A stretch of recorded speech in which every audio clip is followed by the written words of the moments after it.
Assalamualaikum warahmatullahi wabarakatuh. Salam sejahtera untuk kita semua. Pertama-tama, marilah kita panjatkan puji syukur kehadirat Allah Subhanahu wa taala yang telah melimpahkan rahmat, taufik dan hidayahnya kepada kita semua sehingga kita dapat mengikuti MPLS masa pengenalan lingkungan sekolah pada tahun 2001-2012 SMAN Negeri 1 Penusulat. Marilah rasa syukur kita ikrarkan dengan ikrar bilisan, biqaulina tahmid, alhamdulillahirabbil alamin. Shalawat serta salam semoga tetap tercurahkan kepada baginda Nabi Agung Muhammad sallallahu alaihi wasallam. Semoga kita mendapatkan syafaatnya di yaumul qiyamah. Amin amin ya rabbal alamin.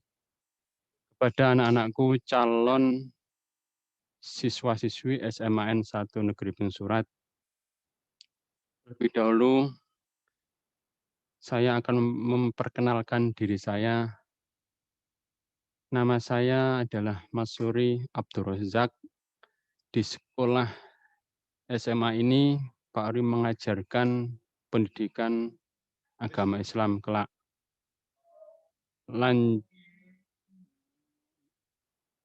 Nah, di sini Pak Ari akan menyampaikan tentang kenakalan remaja.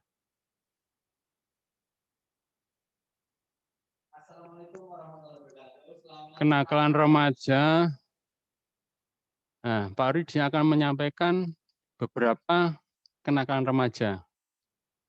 Ya, pengenalan kenakalan remaja. Nah, ini contoh-contoh gambar kalian bisa melihat ada beberapa siswa yang membawa batu dan sebagainya, dan ada beberapa siswi yang merokok. Ini salah satu kenakalan remaja di saat ini. Nah, menurut Santrok, kenakalan remaja adalah merupakan kumpulan dari berbagai perilaku remaja yang tidak dapat diterima secara sosial hingga terjadi tindakan suatu kriminal. Nah, itu menurut Santrok. Nah, jenis-jenis kenakalan remaja, salah satu adalah penyalahgunaan narkoba. Ini. Yang kedua, seks bebas. Yang ketiga, tawuran. Dan mungkin masih banyak lain yang tidak bisa Pak sebutkan.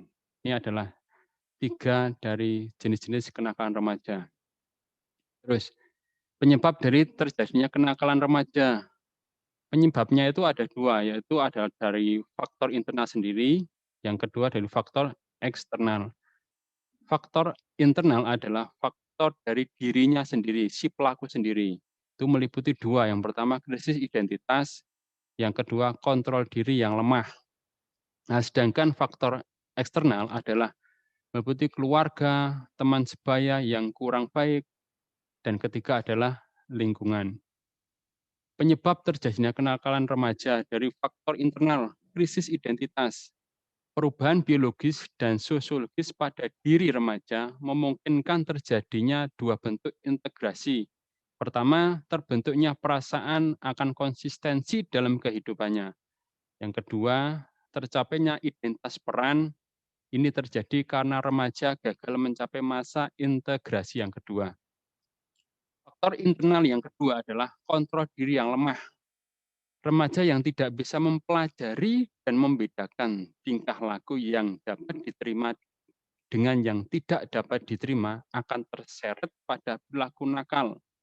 Begitupun bagi mereka yang telah mengetahui perbedaan 2 tingkah laku tersebut, namun tidak bisa mengembangkan kontrol diri untuk bertingkah laku sesuai dengan pengetahuannya. Ini adalah faktor internal, yaitu adalah dari diri siswa-siswi tersebut.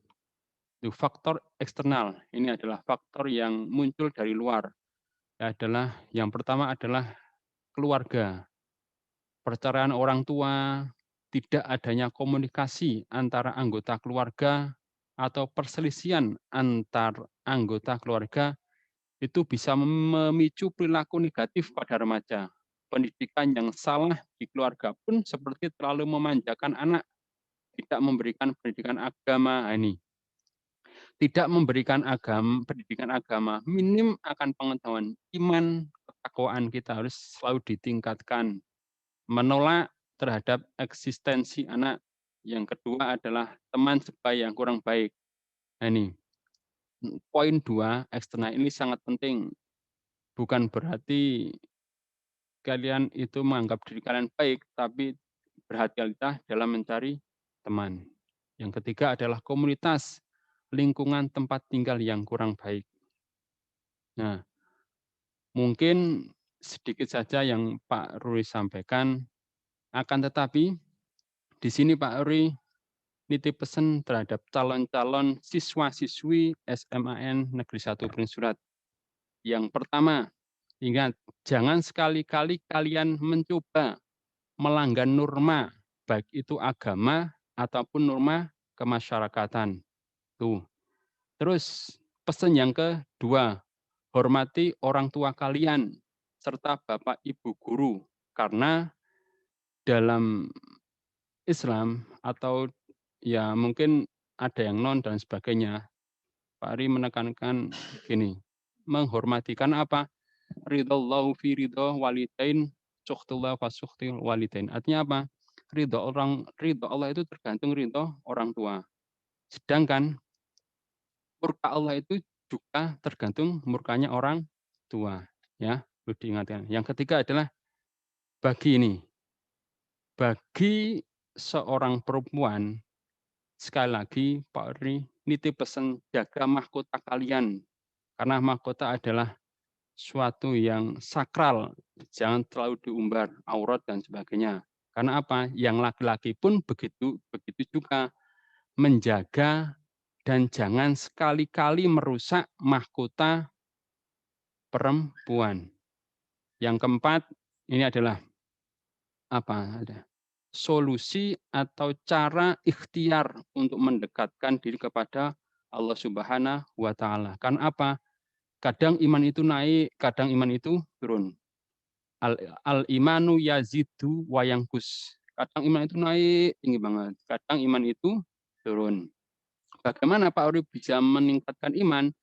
Al yazidu bitta'ah. Artinya iman itu kalian ditingkatkan dengan amal yang baik, dengan sholat, dan seterusnya. Itu adalah iman untuk meningkatkan suatu keimanan kalian. Sedangkan bagaimana Pak Rudi iman bisa turun? Karena apa? Al yang kusu bil maksiyah. Karena apa? Kamu sering melakukan suatu kemaksiatan. Nah, mungkin cukup sekian dari Pak Rui. Sedikit yang saya sampaikan, semoga bermanfaat. Ingat-ingat pesan Pak Rui. Dan dulu dari Pak Rui. Akhirul kalam. Hadanallahu wa'alaikum ajmain wa'alafa minkum. Assalamualaikum warahmatullahi wabarakatuh.